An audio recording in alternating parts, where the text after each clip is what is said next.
et je suis là ce soir pour représenter Vidya Naren, qui est la lauréate du prix du roman Multitude, avec un livre très singulier qui s'appelle Le ciel est mon drapeau. Et c'est un livre très poétique, très politique aussi, où elle revient à la fois sur l'histoire de sa famille, de sa mère, qui a immigré après la guerre au Vietnam.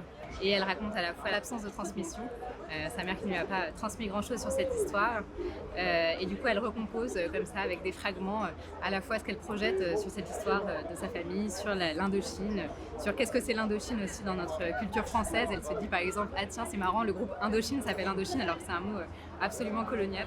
Elle va aller chercher dans la culture française tout ce que cette histoire coloniale a laissé et elle va essayer de le détricoter, de le regarder en face.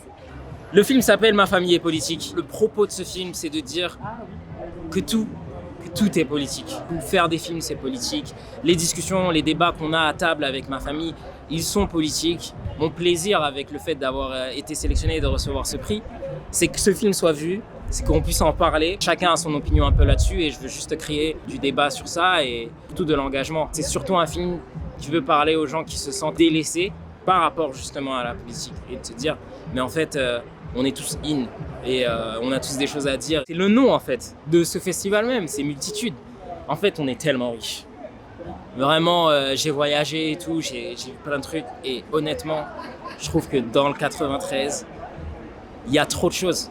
Mais juste à l'échelle de ma cité, en fait, on est tellement différents, on vient de tellement d'endroits, on s'apporte tellement de choses. Toutes les personnes qui réellement ont pu travailler ici, ont pu y vivre un peu, sont conscients de cette richesse. On ne peut pas l'éviter.